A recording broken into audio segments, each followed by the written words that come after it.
France Bleu Paris. Midi 34, donc c'est l'heure d'accès privé. Héloïse Erignac, c'est un jour important, figurez-vous, sur le site de Meudon de l'Observatoire de Paris. Supercam, un instrument qui sera embarqué par la NASA dans sa mission Mars 2020, sort d'une batterie de tests menés au laboratoire d'études spatiales et d'instrumentation en astrophysique.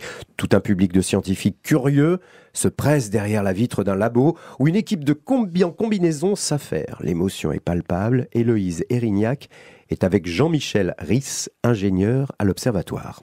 Ça fait 4 ans maintenant qu'on travaille sur cet instrument et on arrive à la fin. Il y a pas mal de fonctions sur cet instrument. Il y a notamment un laser qui va être utilisé pour pulvériser des roches et faire l'analyse de la lumière qui en résulte de cette pulvérisation, qui va nous permettre de analyser chaque atome qui compose la scène qu'on vient de pulvériser.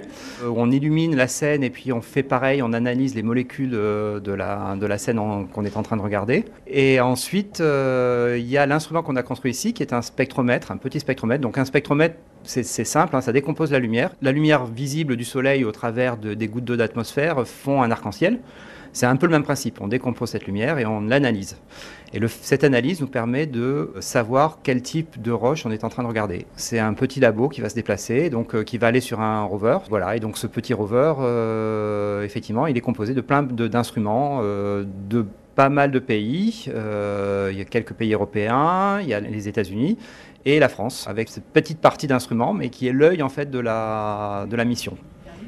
Là, il est dans un environnement qui est totalement stérile ? Alors non, pas complètement stérile, mais protégé et suffisamment propre pour assurer un niveau de propreté et de contamination en dessous d'un certain seuil.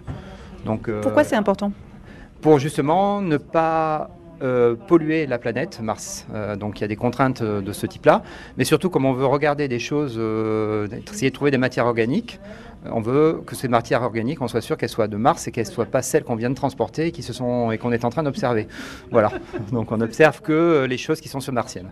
Voilà. Donc d'où c'est effectivement les gens sont en costume intégral, voilà, avec des capuches, des masques, voilà. Et, il y a un petit côté bloc chirurgical, très sérieusement. Voilà. D'ailleurs, il y a tout un protocole, chacun intervient tour à tour sur le module. Il est en train de sortir d'une cuve, c'est ça ? Voilà, c'est ça. Donc là, on a passé une semaine à faire des tests de l'instrument. Donc on l'a mis dans une cuve qui reproduit les conditions martiennes.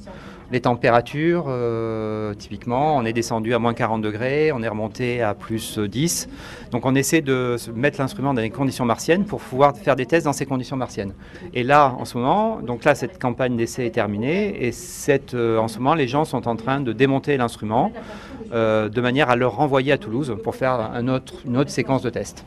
Et ils sont conçus pour ça. Il fait quelle dimension ? Parce qu'on a du mal à se rendre compte de ce qui fait partie de l'appareil et de ce qui est la cuve et la surface sur laquelle il repose. Il fait 300 mm de long, j'ai envie de dire, sur 200 de haut. Donc 30 par 20 en centimètres. Donc c'est un petit objet.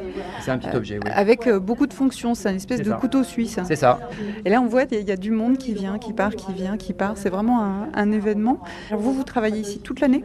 Oui, on travaille ici toute l'année. Donc c'est l'Observatoire de Paris qui a été conçu en 1767 sous Louis XIV. Donc, et le site de Meudon est plus récent, mais qui est associé. C'est le même observatoire. C'est un lieu historique, mais dans lequel on fait de la technique de pointe. Voilà. Et des choses qui partent dans l'espace. Et des choses qui partent dans l'espace, exactement.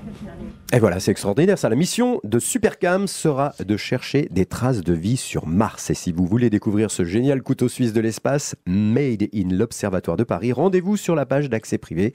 C'est sur francebleuparis.fr. Retrouvez tout France Bleu sur francebleu.fr.